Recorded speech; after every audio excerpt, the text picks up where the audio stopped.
What we do here is go back.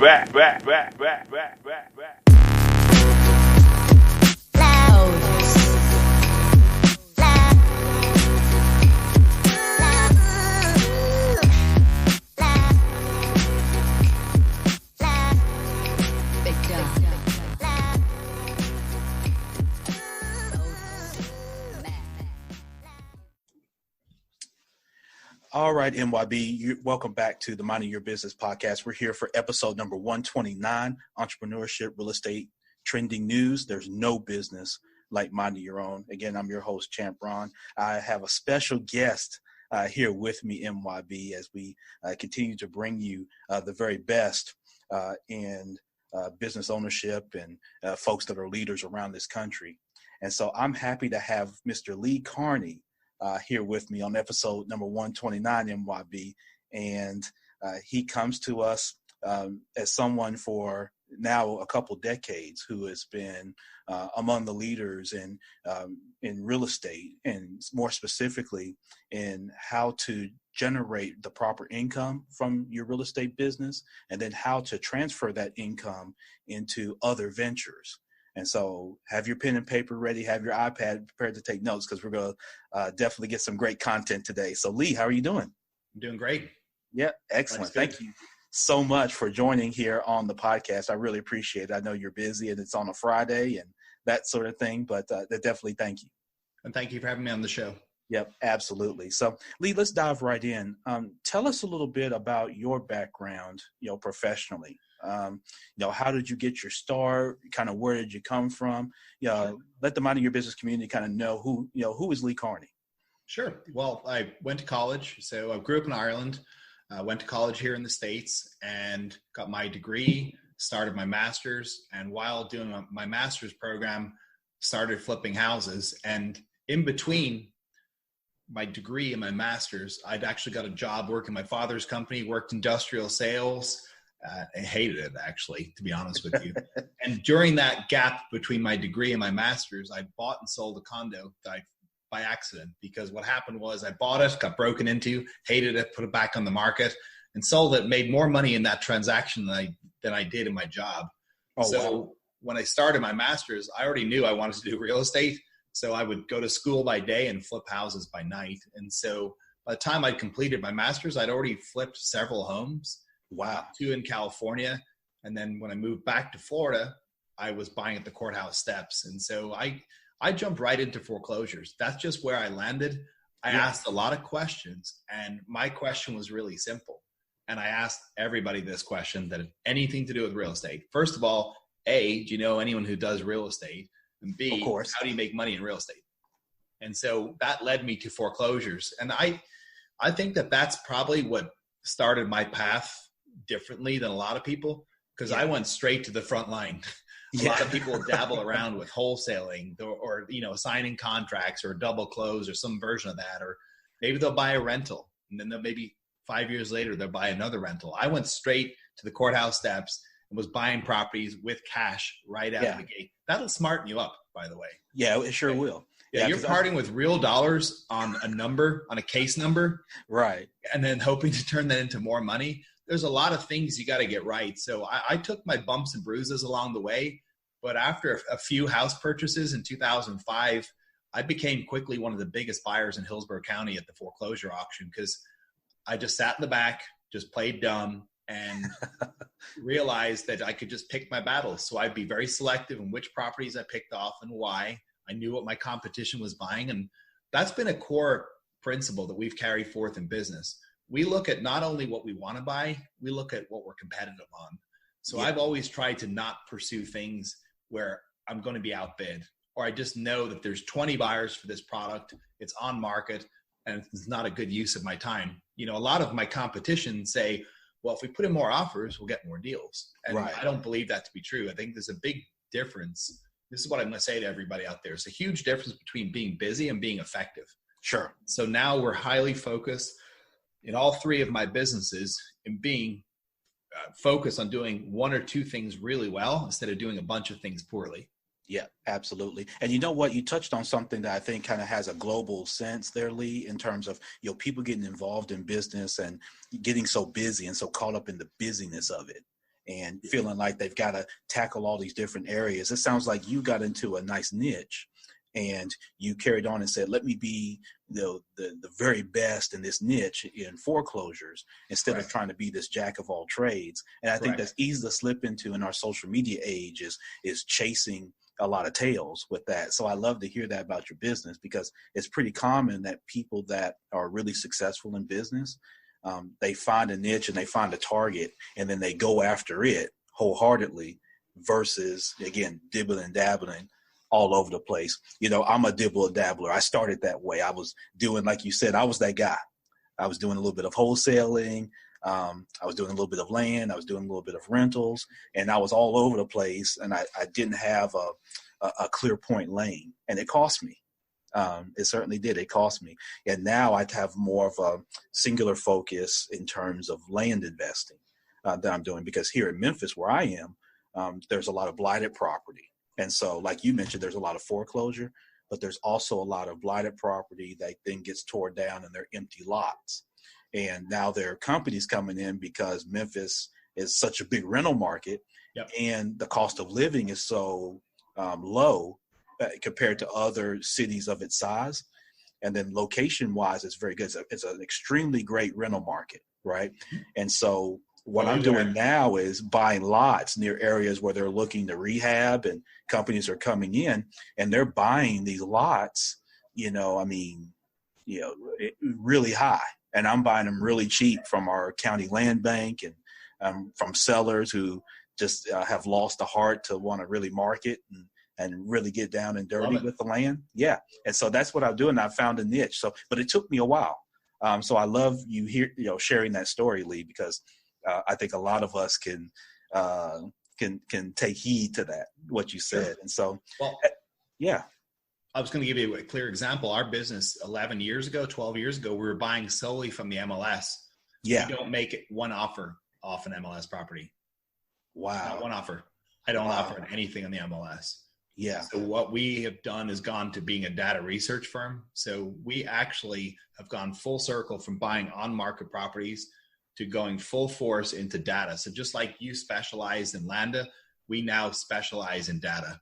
And so we take large lists. We create the large lists, we scrub the large lists, and we narrow it down to our kind of seller on our kind of property. That's our secret sauce. Yeah. And we're killing it. We're literally killing it. I regularly close deals with wholesale margins well over $50,000.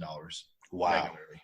Yeah, absolutely. And so as you're doing that, Lee, as you're kind of building your company, particularly in those early days, what stumbling blocks did you hit? What joys did you have? I mean, so you're sitting in the courtroom, right? You got these foreclosures. You've got players that are bigger than you at the time coming in, trying to muscle everybody around and that sort of thing. So, how were those early days for you? Spent a lot of time listening and learning. Yeah. That was big for me. I try to align myself with the big players rather than fight with them. Yeah. I remember one time I was short in my deposit, and one of the big players actually came and funded the rest so I didn't lose the deal. Wow. And, so there was moments like that, because these were live auctions where I find ways to bond with these people. And, maybe I gave up a deal. Maybe I could have bid more and outbid them, but I chose to always figure out a way to work with my competition instead of fighting against them. So, yeah. Because if you're in direct competition with someone, like they're going after you, all that's going to happen is it's going to hurt their business and your business. Right. I found that typically when two companies go head to head in a price war, and at an auction, it's just driving the price up. Right. You're going to nobody wins. Nobody wins. All you're doing is compressing margins. And that didn't seem to make sense to me. And that's a core principle, even up until today. In any business we're in, we're not focused on our competition and crushing our competition. We're focused on getting really good at what we do. Yeah. That's how you crush your competition. Yep, absolutely. Because they've got an army. Let's just suppose your competition's focused on even 4 things. They've got a 25% army in each camp. Yeah. You're singularly focused on one thing. They're now having to face off with you where you're 100% and they're 25%. That's how you crush your competition. Right. Yep. Singular focus creates a very powerful army. And that is the tool that you need to engage. And the converse of that is true. If you're spread out in 4 different areas and you're competing against someone who's singularly focused in one of the 4 areas you are, that means you're not going to win. They're going to beat you. And people wonder why, why doing a bunch of things poorly or why doing a bunch of things doesn't produce great results. That's the simplest analogy I can give. You're putting partial effort and competing against someone that's gone all in. Right. Yep, exactly. No, I think that's a simple way to put it. I guess today, lee.kearney joining here on the Minding Your Business podcast. So Lee, as you get past those early days and you're getting momentum and things like that, how are you building your team? I think what I come across, a lot of people that are maybe listening here now to the podcast, they are concerned about trusting. They don't have the trust and confidence in other people. Yeah. And so they're kind of a one-man, one-woman band. Sure. And a lot of the feedback I get in consulting with them is, well, Ron, I don't trust. I have problems letting go. Did you have that as an issue? I've never trusted. I always trust and verify. You don't have to trust. Yeah. So that's a core principle for an entrepreneur starting out. You trust, but you verify. Yeah, that's the Ronald Reagan slogan. Yeah. That way you don't have to trust. You just have a check and a balance system in there. That's extremely important. So that's kind of a high level version of that, but just taking it down to a more granular level. What I did is looked at real estate like a production line, which means you got your pre-acquisition, your acquisition, your processing of the asset, which could be anywhere from a trash out to getting it stabilized for a tenant, or rehab, getting ready for retail. And then there's the disposition side of the business. And then amongst all of that, there's an administrative side of the business, which is, the paperwork and the processing. So what I decided to do is just piece those out early on where no one person knew my entire process. Right. So you do 50 of this. So you focus on assembling lists. That's all you do. You have no idea what's done with the list or who handles them or how deals are analyzed or how they're closed. Then you deal with someone who just works in acquisition. Then you deal with someone that just works in construction. Someone that just sells the houses that come out the other side. And so by segregating I did 2 things with that. One, I protected our company IP up until today. And number 2, I created specialists within my company. Yeah. What you're going to find is you got an entrepreneur who works within your organization and they really see value in that. They get really dialed in at that one thing that they do. Right. And they get excellent at it. And so then what happens is your labor costs come down because they can process more widgets in less time, and you can even pay them more so they earn a premium rate because you can hire one person instead of 2. So if you hire one person at a 20, even 30% premium rate, it's still cheaper than hire 2 people. Right, exactly. Technology has been huge. If you actually could flip around and look at my computer screen, you'd see there's 6 screens in front of me. All of my team has at least 4. And technology is huge. It's about the right tools. So the right systems, the right processes, the right people, and then the right tools. We got 500 meg internet, all sorts of, things to make sure that we brought a phone server in-house because we do a lot of outbound dialing and stuff. We're having issues with third party. So we brought our own phone server. So I've got a technology room with probably $50,000 worth of equipment because we put a large amount of money. Technology in my business has literally eliminated, I could tell you confidently, is taking 4 to 6 people off the payroll. Sure. So if you want to put a number on that, that's about $250,000 in real money that I put back in my pocket by just engaging technology. Yep, absolutely. And I could amen that because, for me on the land business, I have one guy, at least I used to have all these different people, right? I've got one guy he's a fairly young guy. He's not far out of college that knows all the different cloud-based services that we use. And the investment in that has been tremendous because it allows us to be very efficient, very streamlined. We're able to place bids very quickly. We're able to get information and synthesize it very quickly. Yep. And then able to go then and execute it or choose not to execute on it, but then have real data to support those decisions. And so, I've done the same thing, and technology's allowed us. We don't have to have a bunch of office overhead and all that type of stuff. I don't have people lined up in offices up and down where I'm paying utilities and, a bunch of rents and that sort of thing. I mean, I've got people that are, able to work from home. And like you said, they've got screens up. The technology allows us to communicate and collaborate. and, share notes, compare notes, that sort of thing, Lee. So I'm right there with you. The one area where I'm probably not to where you are is the delegation part. I've automated some parts of the business, but I haven't then delegated. Talk to us some about that difference between, Sure. delegating and automating, because Sure. some people may do one before the other, and that could get you into some trouble. Sure. First of all, if you over automate without human interaction, you don't have a check and a balance even on your automation, you can automate yourself out of business. Because what happens is you think everything's smooth and there's no problems, but you maybe set up a formula wrong or a scheduling issue. And so the thing that you wanted to happen that was supposed to be on autopilot never happened. And therefore you wake up one day and realize that there is no business, there's no revenue. And then you trace it back to an automation issue. So that would be my first comment, specifically in automation. The first thing you have to do, though, is you got to turn something into a system, which means you've got to extract the thought process out of your mind, figure out what those gates that went through in your mind to get you from A to Z. So let's just take acquisitions. How do you determine the value of a house? Well, you start with the selling price. How do you determine selling price? And you show someone how to do their comps. Then you got to look if you're going to renovate it. How do you determine renovation? Well, here's all the major trades. And then based on the size of the house, you can estimate that it's going to cost this, and that gives you a total rehab budget. Okay, perfect. Great. Then it looks at, okay, well, what's our cost of capital? Plug that in. What's our desired profit margin? Perfect. Now you can make bids just like me. That's cool, right? So that's creating the system, because you've extracted the thought process out of your mind and built it into a system.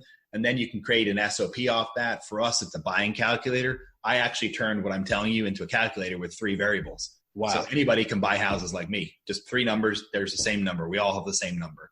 And it's give or take, 5%, but we're really, really close. Because if you comp the same way, you do rehab the same way, we're going to end up with the same number. Right. Exactly. As long as we agree on the desired profit margin. So that's where another thing I would tell everybody, the more complicated the system, the more chance it's going to get screwed up. Yes, exactly. Yep. So that's that. Been there, got the team. What happens is that entrepreneurs, we overcomplicate. So we put 20 variables in that same calculator. And I want to stick with that example. We put 20 variables that no one's ever going to be able to replicate with any kind of scale. And there's only 3 that actually matter. What are you going to sell for? How much money are you going to put into it? And what profit do you want to make? If you get those 3 numbers and your cost of capital is fixed, taxes are fixed off of a set number, percentage wise, insurance works off a set number, same thing with utilities and property preservation. The only variables are what do you sell for and how much money are you putting into it. Right. Exactly. So that's where I've really tried to think about everything in business going, what are the levers? What are the main levers? If I move those, what's actually going to swing the needle? Yeah. Everything else is irrelevant. Yeah. Now it is relevant, but percentage wise, it's irrelevant. I've got another business. We're in the medical marijuana business. And so absolutely. Our cost for processing a vape cartridge, just to give you an example. So out of the extraction, we found that 99% of the extraction cost is down to the price you pay for flour. Mm. So guess what? Every other variable is irrelevant. Right. The only thing that matters is how much I pay for my flour. Oh, man. Yeah. So you can do a detailed spreadsheet with the 55 other variables that go into extraction, like how many hours of labor and all this other nonsense. But that's not going to swing the needle. If I buy my flour 10% cheaper, I've swung the needle on my COGS. Yeah. And so, I could give you example after example in any one of the businesses that I run, and it's the same thought process. So you've created the system, you've created an SOP. The SOP is, okay, here's the calculator. Here's how you use it. Step 1, step 2, step 3.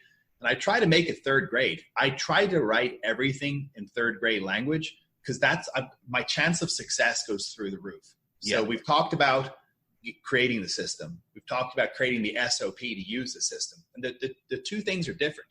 If you give someone a calculator with no explanation, it's a great tool, but no one knows how to use it. Right, and exactly. So a lot of entrepreneurs create the system. They know how to use it, but they don't take the time to just write out the 5 steps to use the tool. So exactly.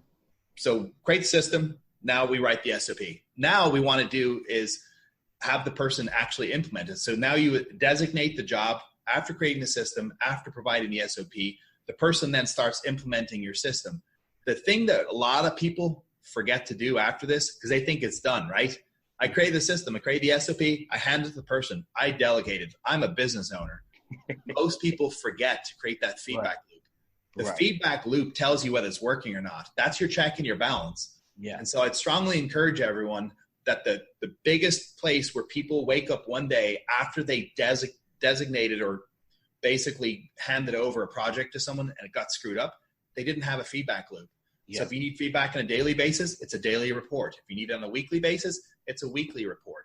If it's a monthly, you got to get that monthly report. And the monthly report should tell you two main things. Three. One is the work being done. Two, is it being done right?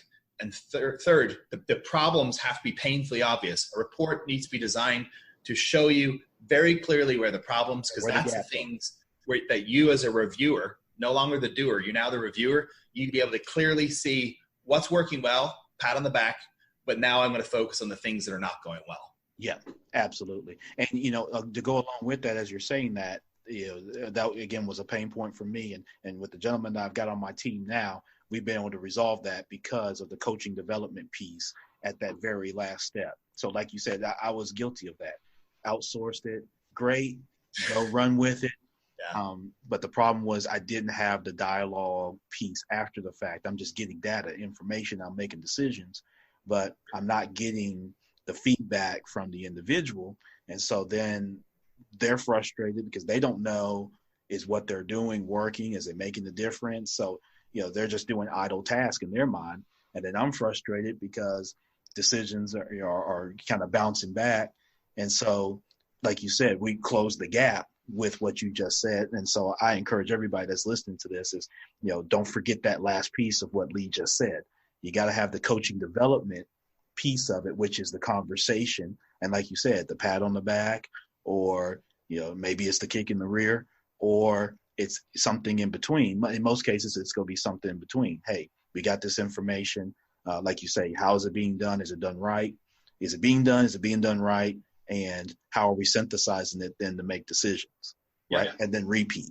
So I love what you did with that. I want to get to the marijuana business here in just a second, Lee, because you mentioned that, and I'm very interested. In flipping homes, a lot of people listening to this are interested in flipping, right? What are kind of your top, I guess, things to look out for, to be careful about for someone that's starting out flipping? So someone who's listening to this, maybe they've never done real estate, or maybe they've done one or two deals every now and then. What would you recommend for those people? Don't start out flipping. Start out wholesaling. Put on your training wheels, tie up great deals, and sell them to other investors. Learn how to process an asset. And the best way to do that is wholesaling, because it's basically flipping houses with training wheels. And if you really boil down what a wholesale deal is, you're selling something before you buy it. So you eliminate the risk. You've actually transferred the risk 100% to the buyer, because if you don't sell it, you don't buy it. It's a really great way to start real estate. Now, I understand there's people watching this going, well, wholesaling is illegal in my state. Well, there's versions of wholesaling. So it may involve buying on it, closing on it, and reselling it the next day, but it still doesn't negate my point. There's still a lot less risk in that. There's no market risk because you're day trading. There's no renovation risk because you're not renovating the home. And so there's no resale price, which is, again, down to the market. There's no resale price error. You can't make that mistake, because even if you got your resale price wrong, right at time zero if you're going to make a profit. The problem with rehabbing a house, the market may not have shifted. Your rehab budget may have been on point, but the person who underwrote the deal wrote it $50,000 wrong, not in your favor. Whoa. And then you sell it at market price, but it's just not the price you expected. So there's lots of variables. There's a lot of variables, and I kind of touched on those with renovations, which is why I don't recommend to people you start out renovating. You're not a contractor. You've never flipped a house. You haven't even done a real estate transaction. So why would you put yourself right in the ring with 4 or 5 different fires to put out? You've got cost. That's one fire. You've got contractors. That's another fire. You've got time, because the lender is taking your money every day. You've got a cost of capital. So now you've got a fire to fight. Then you've got, the market to fight when you put it on there, and you've got to make sure that you sell for what you think and if the market goes the other way, you can't fight the market, by the way, because you're just going to ride the wave. If it's going up, you go up. If it goes down, you're going down with it. One house isn't going to beat the market. So you've actually inserted yourself into a several front fire by taking on a renovation. You've got a lot of costs and a lot of variables that are outside of your control. When you wholesale a house, you got a clear profit margin. If you bought it for 100, you wholesale for 110, 10 grand is locked in profit. You can take it and rinse and repeat. Right, exactly. And again, that's a lot of what I do on the land side. But particularly in the last 18 months, I've gotten more into owner financing, where I acquire a piece of land and I've got a contractor that maybe doesn't want to or doesn't have the cash to buy the land outright. And so I owner finance it for him. And in some cases, so I'm kind of doing the hybrid of, I'll wholesale and then owner finance. And so I'm just kind of there in between, and I've got profit margins on each side because, I'm wholesaling it and then I'm turning around and then owner financing it.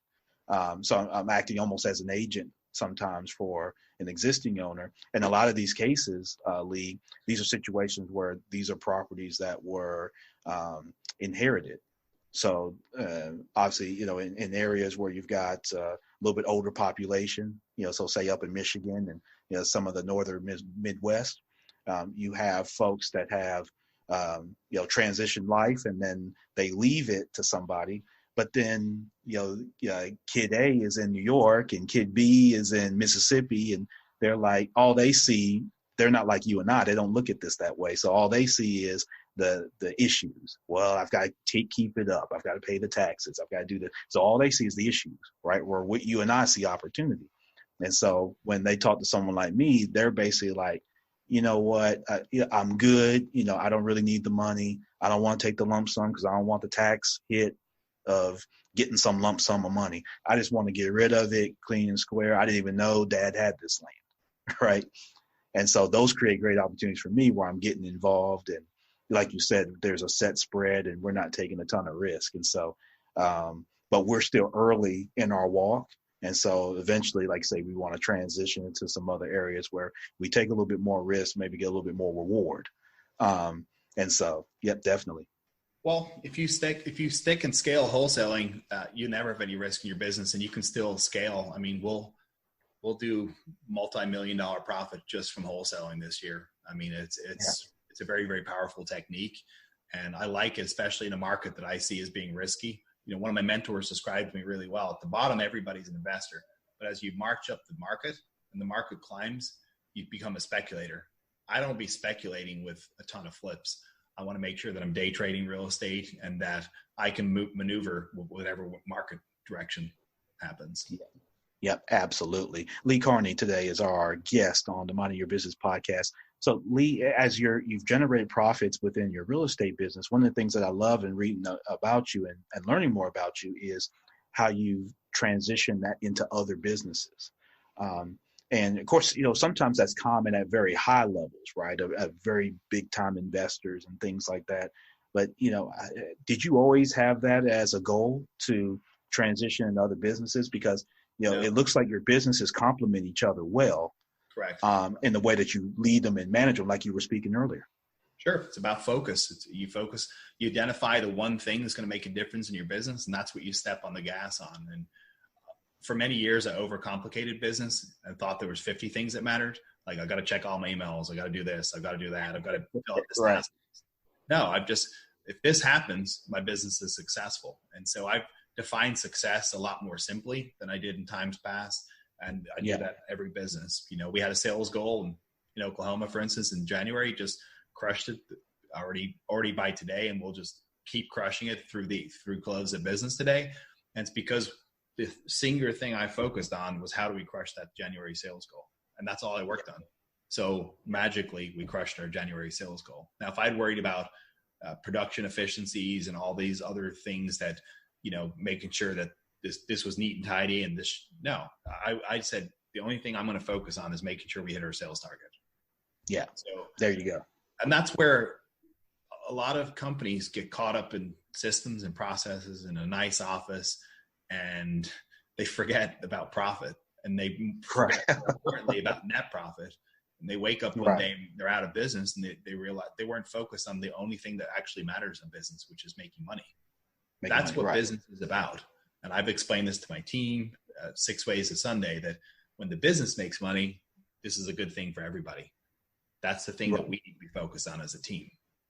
Yeah, absolutely. And so where you are in the medical marijuana business, what do you see that? What's on the horizon for that? Because there's some people who, is that more of a trend or a fad? Do you see it as a long-term, kind of proposition? Definitely not a fad. Way too much capital that was raised by a lot of the big conglomerates. And so what's happened is they're now having the P&Ls come home, which are not matching up with the amount of capital they've raised. So there's definitely some issues with these bigger aggregators of large, these cannabis consortiums. But for us, we took a very, very simple look at the business. You've got the grow, you've got processing, and you've got retail side of the business. So we actually analyzed this for quite a long time and finally realized there's a lot of risk with the commodity because the prices are coming down. There's a lot of risk at retail because the store opens next door and it's a nicer environment and they create a better experience. Then your store is redundant. We realize the money's right in the processing. And not only that, it's creating a quality branded product. And there was a huge value, kind of like the way beer has moved away from, Budweiser was kingpin 20 years ago.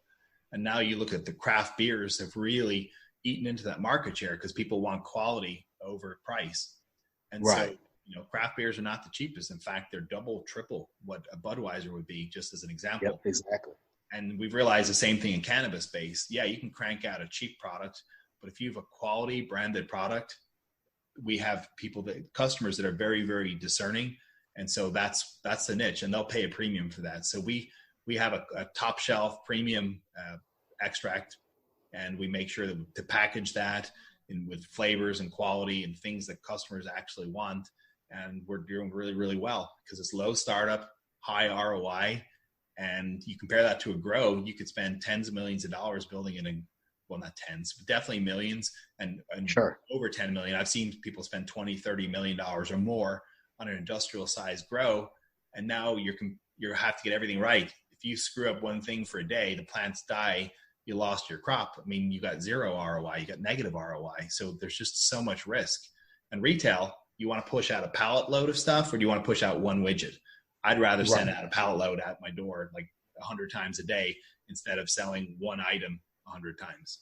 Right. There you go. No, definitely makes sense. And hope, MYB, that you're taking notes on that because, what Lee was just saying really applies holistically throughout business and how to recognize and value scale. And so, Lee, I'd like to explore that thought a little bit further, if that's okay. Yeah, please. No, absolutely. In most industries, you're going to have the right side of the trade and the wrong side of the trade. In most businesses, you're going to have the high profit, low work. And then you're going to have what I call the janitorial side of the business. So real estate, like classic example of the janitorial side of the business would be property management. Property management is a distraction from buying and holding and owning like massive amounts of real estate. You're doing a service, you're trading time for money. And then especially what makes it worse is if you're doing it for someone else. So that means you're making someone else this amount of money and working for a service for this amount of money. So that's why, it's not that I'm knocking property management. When it comes down to the highest and best use of your time, it's not the most effective way to generate high profit with low work. That's a business that has to be worked on every single day. You're dealing with angry tenants on one side and angry clients on the other. Right. You're kind of wedged in between. Yeah. I mean, the investor who owns $100 million worth of real estate and is getting the tax write-off of several $1 million a year and the appreciation of $10 million a year and the cash flow of $1 million a year is making way more money than the property manager who's trying to carve out a meager, let's just say it's $1 million, but that's probably going to be good, but probably more like $500,000 in take-home profit. Sure. I mean, you look at that same trade, so it's the same asset, the owner versus the property manager. Like there's a right side of the trade and the wrong. And even what's even crazier about that, the $100 million owner is sitting at home. Right. Yeah, exactly. If that was your only business, that's being managed by the property manager who's doing all the work. So, that to me is a really stark example when you take the same asset and look at all the players involved and who's maximizing their time and who's wasting their time. Yeah, no, it's definitely a great point. Definitely a great point. So Lee, as you transition, with all your businesses and, 2017, you had what, $50 million in revenue, I guess, bottom line revenue, sales volume? Bottom line, no, we've that would be amazing. Bottom line year. We flipped over $500 million in real estate. And wow. We've consistently had many years of doing several $1 million a year. And it's a consistent grind. It's about being focused on sales and making sure that you consistently carve out profit. And then in a cyclical state like Florida, buying rentals low and selling them high. We bought them low. We've sold them high. We're waiting for the next market cycle. People tell me I'm wrong, and I say, no problem. You just keep on assembling a rental portfolio at the top of the market, and I'm happy to buy your foreclosed properties. So I don't have any issue with that. I've got mentors in the tens of millions and hundreds of millions of dollars that advise me, and it's all about timing. So we're making sure to be able to come in with a front loader of cash when things are cheap again and buy up everything in sight. Yeah. And is that what you see? Let's just say hypothetically another 2008 happens. And there are a lot of people that are still nervous about from that time frame. So is what you're saying kind of a way to not so much hedge, but to be prepared and have a good business strategy in moving forward if something like that were to happen again? Sure. I'll give you my exact answer on that. So if we take bellwether markets like Las Vegas and Tampa, two bellwether markets considered representative of the real estate cycle. You look at, don't take my word for it, go to Zillow while you're watching this and type in this Zillow, Las Vegas market, Tampa market. You do a 10-year graph or 15-year graph, you'll see prices were here, prices were here, prices were here, prices are back up here. And so put real numbers on that.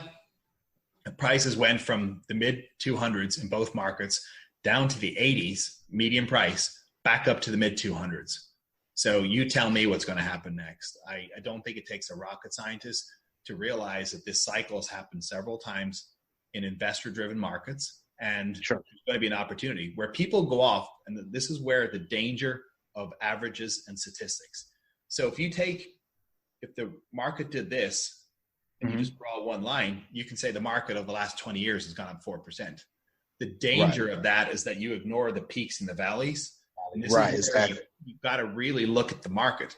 Yes, over 20 years, you can show me 3% appreciation, but I can show you opportunities where I can 3x my money in 5 years. And so that's where people that state that are ignoring the massive opportunity that exists by buying at the bottom and selling at the top. And as my mentor said, you don't have to call the top. You just got to be able to, you don't have to call the bottom, because the bottom, typically when real estate's down, people are depressed. That hangs around for a few years. But you want to be able to call the top, because people get scared, whether it's a stock or real estate, it tanks pretty quickly. So you want to make sure that you're in tune with the signs of an inflated market. Affordability is a big one. Most primary markets becoming unaffordable. Cap rates. When I hear conversations at institutional conventions about buying a single family house at a 4 or 5 cap, when the prices are already peaked, I don't see any built-in appreciation. I don't see built-in any rent growth. I just see actually the opposite, because unemployment's at a record low. It can't go any lower. So it means that at some point things are going to reset. Rents are going to come down. The price of the property is going to go down. Now you've got an upside down balance sheet with lower rent, which drives your 4 cap to like a 0 cap in a lot of cases. So, for me, standing back and looking at this, I think it's not about 2008. It's about the natural cycle of real estate, especially in markets like Florida and California, Arizona, just to take, three states, Nevada. And it's going to go through that. New Mexico would be another one. It's going to go through that normal cycle of just being high, being low, being high. And I want to buy when things are low again.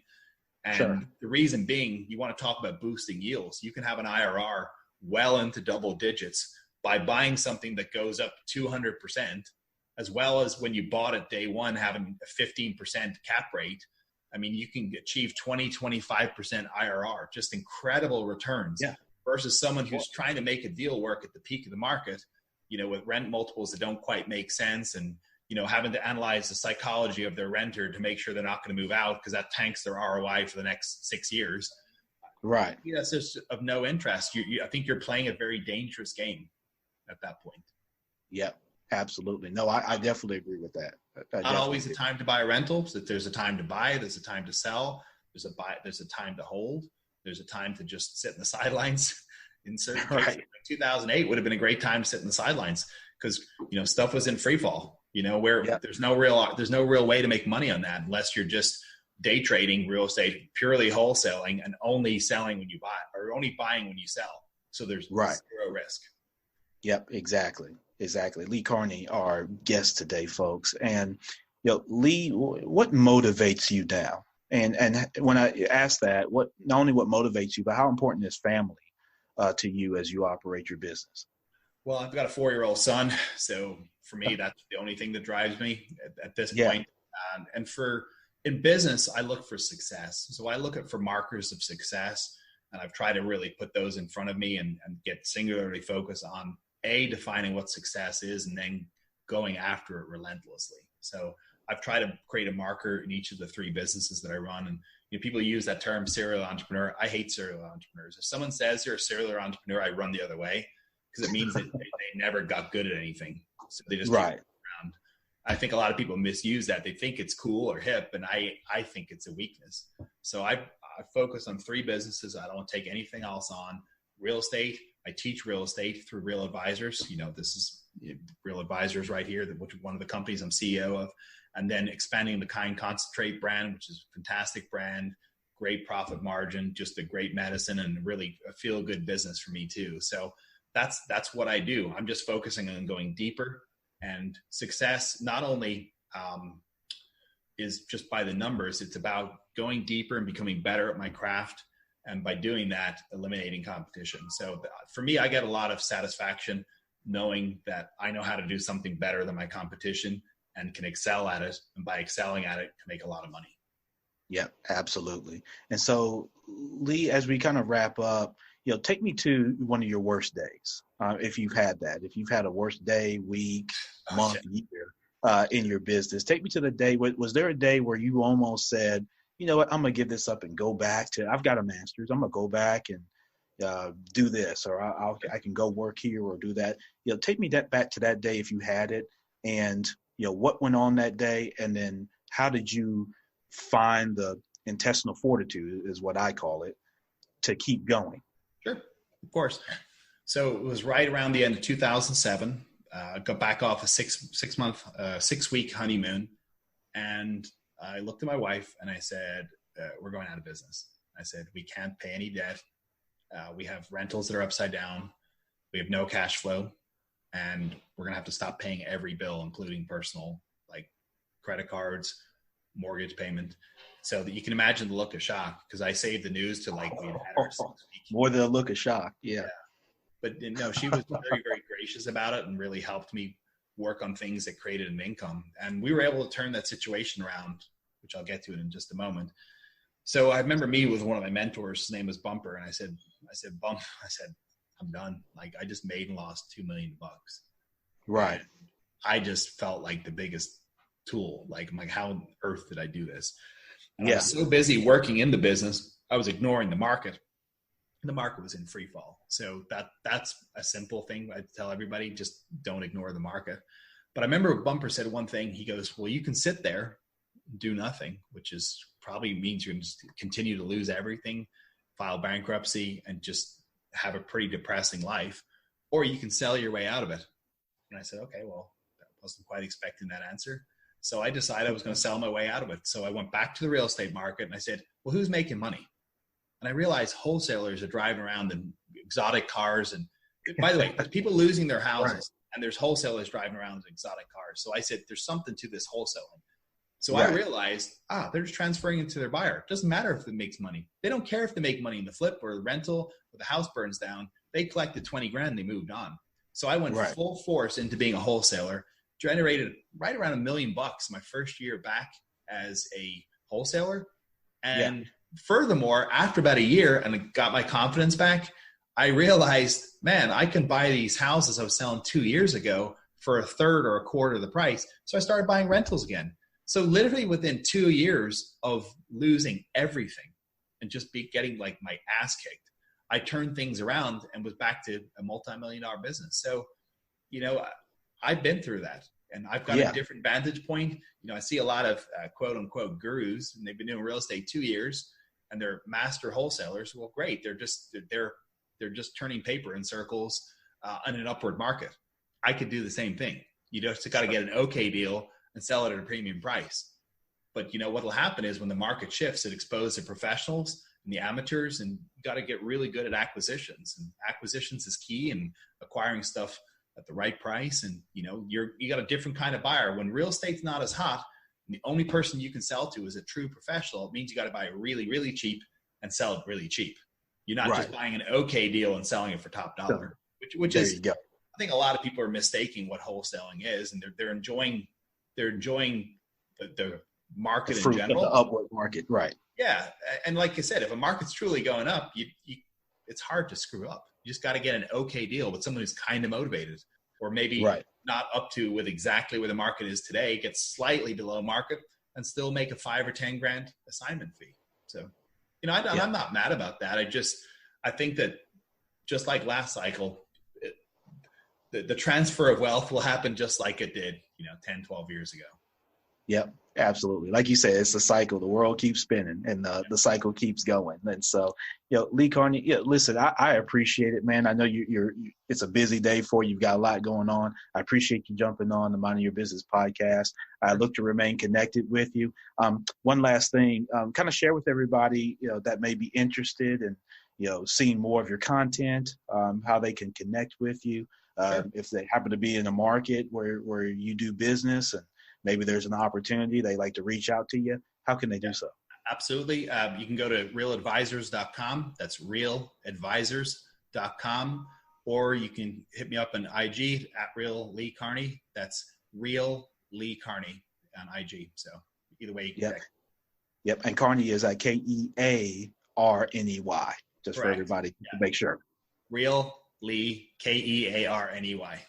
Yep. Excellent. Listen, Lee, thank you so much. This has been great. Some great things. And I've been taking notes as well because I'm learning in Minding Your Business community. I hope you're doing the same. So listen, have a great weekend. Definitely, I know you get time in with your son. I've got folks a little bit older. I've got all girls. So I've got people just a little bit older than your son, but not too much. Awesome. My youngest is 7. So being a father is our highest calling. So. Yep, it is. It is. And not that we needed reminder, but of course, this past Sunday with, the Kobe Bryant kind of tragedy with the 9 people on that helicopter, obviously we've gotten a stark reminder of just how precious, life is and that sort of thing. Not that we needed that, but we did receive it this past Sunday. And so definitely great to hear your engagement with your son and with your family. And again, I know you take the same tenacity into your business, man. So thank you so much. If you ever see where I can be a resource, Lee, definitely reach out to me. I'd love to be that. So. Sounds great. Thank you so much for having me. Yep, absolutely, Lee. Take care. See you. All right, bye. All right. So, all right, folks. So that was Lee Kearney. You can connect with him, lee.kearney, Kearney, at advisorsclub.com. Go to spincompanies.com, connect with him, and he's the real Lee Kearney on Instagram. Great nuggets shared there. Hope that you're able to take that into your business, whether it's real estate or even beyond. Great feedback and great nuggets on that. As always, the Minding Your Business podcast is brought to you by the Binge Podcast Network on binge.com. Listen, if you want to showcase to the Minding Your Business community your business or organization or event, email me, Ron, at themybpodcast.com. We can custom tailor an advertising solution for you to get the best, not only just exposure. We're beyond exposure in 2020. What you want to do is like what Lee spoke about, which is ROI. And we can provide that for you because we have a buying audience that's listening to this podcast that would love to hear more about what you do. The only way they can do that, you got to tell them. And the only way you can tell them on here is you got to connect with me, Ron at themybpodcast.com. Listen, enjoy the rest of your day. Enjoy your weekend. Enjoy your week. If you're struggling, just know that it's going to turn around, but you got to stay in the game. You got to keep pushing, keep moving. Champ Ron, the Minding Your Business podcast, entrepreneurship, real estate, trending news. There's no business like minding your own. Go be great, folks. What we do here is go back.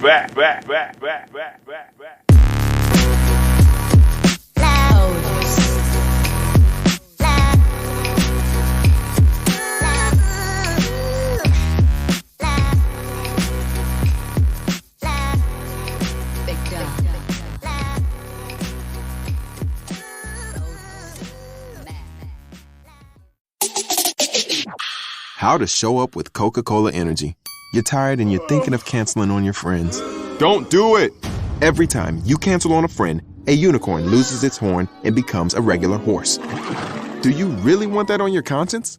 Instead, grab an ice-cold can of Coca-Cola Energy with delicious Coke taste and reinvigorating energy. Keep the unicorns alive! Show up every day with Coca-Cola Energy. Energy you want, taste you love. How to show up with Coca-Cola Energy. You're tired and you're thinking of canceling on your friends. Don't do it! Every time you cancel on a friend, a unicorn loses its horn and becomes a regular horse. Do you really want that on your conscience? Instead, grab an ice-cold can of Coca-Cola Energy with delicious Coke taste and reinvigorating energy. Keep the unicorns alive! Show up every day with Coca-Cola Energy. Energy you want, taste you love.